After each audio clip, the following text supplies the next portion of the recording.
In 2001, Blu Cantrell made a huge impact on the music scene with her hit song Hit 'em Up Style Oops, which became one of the biggest hits of the year. She had all the qualities needed for success: stunning looks, an amazing voice, and a strong team of talented writers and producers behind her. But unfortunately, her career didn't unfold the way she had hoped. Along the way, she found herself trapped in a bad record deal that limited her success. On top of that, some provocative photos from her past resurfaced, causing a scandal. There were also rumors about her dealing with mental health struggles, which added more drama to her story. And of course, people have been curious about her relationship with Jay-Z. Stick around, because we're about to dive into that too. Blu Cantrell, born Tiffany Cobb in Rhode Island, got the nickname Blue when she was a child because of her love for the color.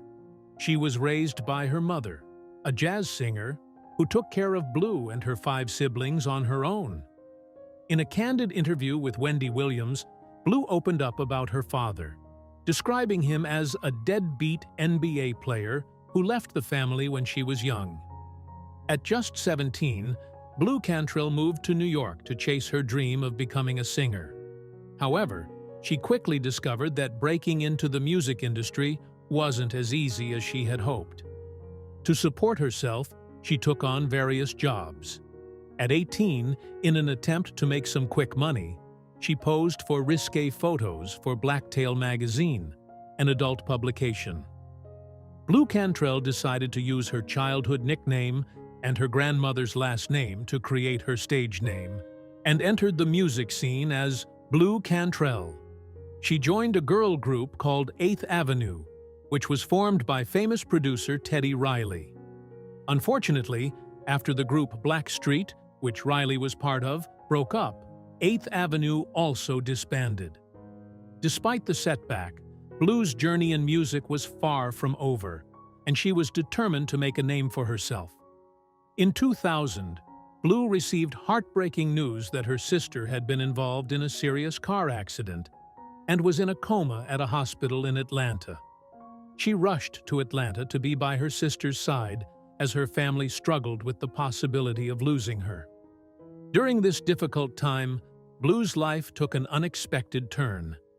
In an interview with Pollster, she shared how a chance encounter with a man in a hotel lobby, along with a random meeting with the famous singer Usher, led to her connecting with Christopher "Tricky" Stewart. At the time, Stewart was not yet the superstar producer known for his work with Beyoncé, Rihanna, and Katy Perry. He was riding high on the success of producing Mia's hit song, Case of the Ex. Blu played her demo for Tricky Stewart, and he was so impressed that he asked her to sing background vocals for well-known artists like Gerald Levert, Faith Evans, Puff Daddy, and Aaron Hall. He even invited Blu to stay with him and his girlfriend at their home in Atlanta, instead of going back to New York. Despite this exciting opportunity, Blu felt unsure. She was still dealing with the stress of her sister's long recovery after waking up from the coma. Although her sister was out of danger, there was a tough road ahead for her, which made it hard for Blu to fully commit to the move. Blu shared in an interview with the You Know I Got Soul website that she felt a strong connection to Tricky's family. Having been on her own for a while, she longed for the sense of stability that they offered. Tricky, seeing Blu's potential, told her he would reach out to his associate, L.A. Reid, who was the president of Arista Records at the time. At first, Blu didn't take him seriously, but soon enough, L.A. was in the studio listening to her music and was immediately impressed by her voice. He offered Blu a record deal right then and there. Excited, Blu was ready to sign, but Tricky advised her to take a step back and think it through before making any decisions. After L.A. left, news quickly spread about the talented new singer with a unique jazz-inspired soprano voice. Blu shared with You Know I Got Soul that soon, 10 different record labels were fighting for her, with the bidding war lasting an intense 11 hours. L.A. Reid made sure no one else could sign her, ultimately winning the bidding war. To seal the deal, he even threw in a Ferrari, making the offer even more irresistible. Blu eagerly signed with Arista Records, excited for the opportunity, but unfortunately, she didn't realize she had unknowingly signed away all her future earnings. She wasted no time and began working on her debut album. One of her standout songs, Hit 'Em Up Style, was written and produced by Dallas Austin. She also traveled to Indianapolis to work with the legendary duo, Jimmy Jam and Terry Lewis. In their grand studio, Blu began singing a melody as a pianist played nearby. She put all her emotions into a song called I'll Find a Way, showcasing her deep connection to her music. In an interview, Blu revealed that her emotions were heavily influenced by her sister's health struggles and a difficult relationship she was going through at the time. Despite all the personal challenges, Hit 'Em Up Style was released in April 2001 and quickly became a major success. The song climbed to number 2 on the Billboard Hot 100, marking a huge milestone in her career.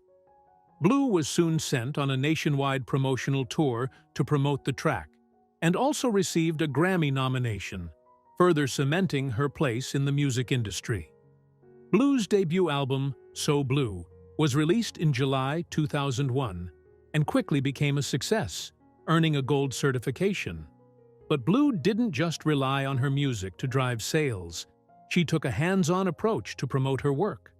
She personally visited several record stores and made it a point to convince the store owners to order more copies of her album.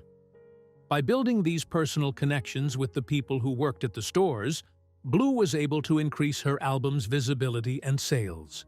Her hard work and determination paid off, and eventually, So Blu was certified platinum, proving that her efforts to connect with fans and music industry professionals really made a difference.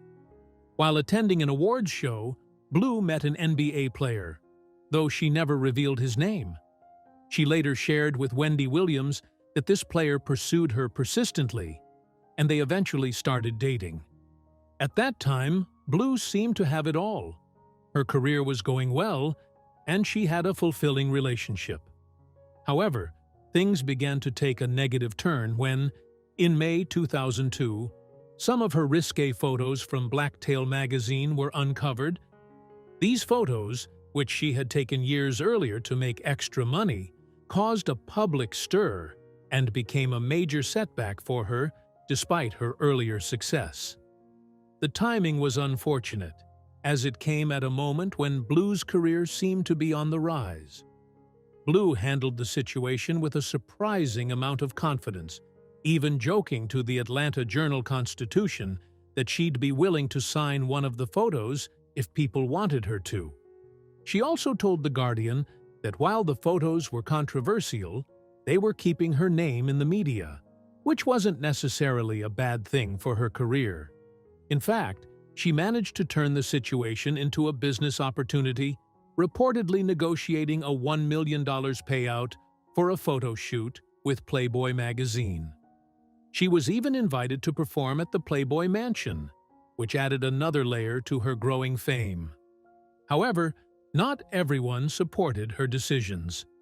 Some media outlets, like Radio 1, a major British music station, weren't pleased with the photos and briefly decided to ban her music, which sparked further public debate about her career and the choices she made in the spotlight. Unfortunately, the scandal surrounding her photos also caused problems in Blu's personal life. The NBA player she had been dating couldn't handle the attention, and they decided to end their relationship. Despite the challenges, Blu continued to push forward with her career. In 2003, she released her second album, Bittersweet, which showed a more mature side of her music. The album performed well, reaching number 7 on the Billboard charts and gaining success internationally. It was clear that Blu still had a strong fan base, and her talent was undeniable. Bittersweet also earned her another Grammy nomination, proving that she could overcome personal setbacks and remain a force in the music industry. The rumors surrounding Blu and Jay-Z became a big topic of discussion, especially because Jay-Z was in a relationship with Beyoncé at the time. Despite what people believed, Blu firmly denied any romantic involvement with him. She explained in an interview with Wendy Williams that while they were close and shared a friendship, they had never been intimate. Blu did admit that she had a crush on Jay-Z and would have been open to exploring a relationship with him, but she made it clear that nothing ever happened between them. The rumors, however, continued to circulate, adding more attention to her already high-profile career. In an interview, Blu made it clear that she had a huge crush on Jay-Z, and she didn't shy away from admitting it. She told the interviewer, "I have a big crush on him, though, I'll tell you that much," showing just how much she liked him. Even though Jay-Z was in a relationship with Beyoncé at the time, Blu wasn't concerned about who he was dating. She expressed that her feelings for him were genuine, and she didn't care what anyone thought. Blu was open about her attraction, even playfully adding that she had always been a fan of him, despite his relationship status. When Blu was asked about running into Jay-Z and what would happen if they ever crossed paths, she didn't hold back. She was playful in her response, saying, "Yeah, okay. And when you ran into him and everything was right, and right, would you make that flag?" This was her way of hinting that if the moment was right, she wouldn't turn down the chance to take things further. She continued, adding, "I wouldn't turn it down, let's just put it that way." As Blu's career continued, things started to get a bit strange. Fans began noticing some odd similarities between her music and Beyoncé's, particularly when it came to Beyoncé's hit song, "Baby Boy." Blu couldn't shake the feeling that Beyoncé was hinting at her in the lyrics. One example she pointed out was the line in Baby Boy, where Beyoncé sings, "Let me breathe." This caught Blu's attention because the title of her own song from her second album was Breathe. Blu spoke about this to The Guardian, saying she was convinced that these lyrics were a subtle reference to her. Interestingly, both Blu's song Breathe and Beyoncé's Baby Boy featured the same artist, Sean Paul, which only added to the growing speculation. Since Blu's song came out first, some fans started to believe that Beyoncé was copying Blu. In an interview with Contact Music, Blu admitted that she was a fan of Beyoncé's work, but she couldn't ignore the similarities. She pointed out that Beyoncé used words in the hook of her song that were very similar to the ones in Blu's own track. Blu seemed to feel that if Beyoncé were truly as talented as everyone said, she shouldn't have to borrow from another artist's work. Things got even more complicated when Blu released the promo for her song Round Up. And soon after, Beyoncé and Jay-Z dropped their music video for 03 Bonnie and Clyde. Fans couldn't help but notice how similar the two videos looked, raising questions about whether it was just a coincidence or something more. In an interview with The Guardian, Blu seemed to acknowledge the tension and jokingly suggested that she and Beyoncé should settle things by performing live on stage, each singing one of their songs in a beef-style battle. However, despite the playful remark, Blu made it clear that she didn't actually want to escalate things into a public feud. Years later, Beyoncé and Jay-Z named their first daughter Blue Ivy, which sparked a lot of curiosity and speculation among fans and the media. Many people couldn't help but wonder if there was a connection between the name and Blu Cantrell, especially considering the rumors and tensions that had surrounded the two artists earlier in their careers. Behind the scenes, Blu Cantrell found love with a new person who would play a significant role in both her personal and professional life. While she was working with Puff Daddy early in her career, Blu met a talented producer named Tony De Niro. Their connection grew, and Tony was even featured as her love interest in the music video for her song Make Me Want to Scream. The chemistry between them was undeniable, and their relationship blossomed. According to The Independent, Blu was so deeply in love with Tony that she decided to bring him into her professional world as well, hiring him to be her tour manager. In February 2004, Blu Cantrell made the difficult decision to end her relationship with her boyfriend, Tony De Niro, after their constant arguments became physical. Tony denied the allegations, but Blu chose to cut ties with him both personally and professionally. However, despite their breakup, some of Tony's work still appeared on Blu's 2004 mixtape, From LA to LO, which included pre-recorded tracks he had contributed to earlier. Unfortunately, Blu's personal challenges weren't the only things weighing her down. Professionally, her career hit a roadblock. After L.A. Reid left Arista Records, Blu felt disconnected from the label and no longer wanted to continue working with them. To make matters worse, in the chaos that followed, her contract with the label was never renewed, leaving her in a vulnerable position. During this challenging period in her career, Blu Cantrell didn't give up on her passion for music and entertainment.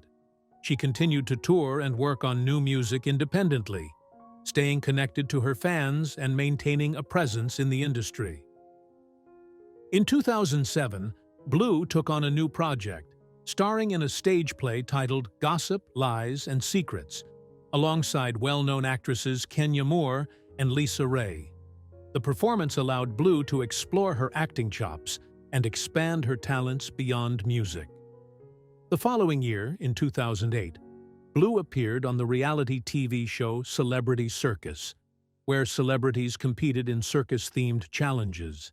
However, her time on the show was short-lived, as she was eliminated early.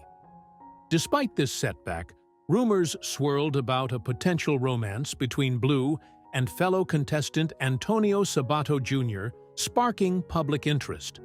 While the tabloids had a field day with the speculation, Blu's representative clarified that the two were simply having fun and were not involved in anything more serious. After taking a break from the spotlight, Blu Cantrell quietly disappeared from the public eye for a few years.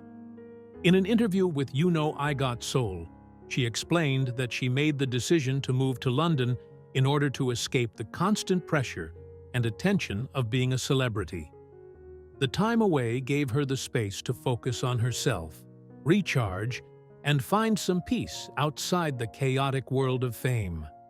By 2012, Blu felt ready to return to her music and begin working on her long-awaited next album, hoping to make a comeback in the industry. However, despite her determination, the album has yet to be released, leaving fans eagerly awaiting its debut. In 2014, Blu Cantrell faced a difficult and troubling situation that caught the attention of the media. TMZ reported that she was found running through the streets of Santa Monica in the early hours of the morning, appearing disoriented and in a state of panic. She claimed to be in fear for her life and said that someone had given her poisonous gas. When the police arrived, Blu allegedly identified herself as a one-hit wonder, acknowledging the challenges she had faced in her career. She was then taken to the hospital for a psychological evaluation, where she received medical care. Looking back on her career, Blu expressed deep regret about the record contract she signed early on in her journey. In an interview with You Know I Got Soul, she opened up about how difficult it can be for new artists in the industry, explaining that many are taken advantage of by those they trust. She went as far as to say that 98% of artists have been robbed in one way or another, emphasizing how common it is for artists to be mistreated. Blu also revealed that her record label had suggested a lawyer for her, but she later discovered that this lawyer was actually the label's lawyer too, creating a clear conflict of interest. She felt that the people around her, including the label and the lawyer, were working together to take advantage of her and essentially strip away what should have been hers. Blu has openly shared the challenges she faced with her record label, particularly with the way her earnings were handled. Although she did a lot of her own songwriting, she revealed that the label took all of her publishing rights, meaning the money from her work went into other people's pockets rather than her own. Despite the success of her music and the checks that were coming in, she didn't see any of that money, explaining, "I never got one dime from Arista." On top of the financial struggles, Blu also reflected on how her career was impacted by the photos she took for Teal magazine. She admitted that, as a woman in the entertainment industry, she faced harsher judgment than her male counterparts. In March 2020, just before the world went into lockdown due to the pandemic, Blu made a surprise performance in London. It was a rare public appearance for her, as she isn't very active on social media and doesn't often post new pictures. Her sudden return to the stage left many fans shocked and curious, especially since she hadn't been in the spotlight for a while. We truly hope the best for Blu, and look forward to the day when she can share new music with her loyal fans. She has certainly made an impact in the music industry, and fans have been eagerly waiting for her to return with fresh tracks. It's clear that she has a lot of talent, and we hope she finds the right opportunities to showcase it. Let us know what you think about Blu Cantrell's career and her journey so far. We'd love to hear your thoughts. Thank you for tuning in and watching the video.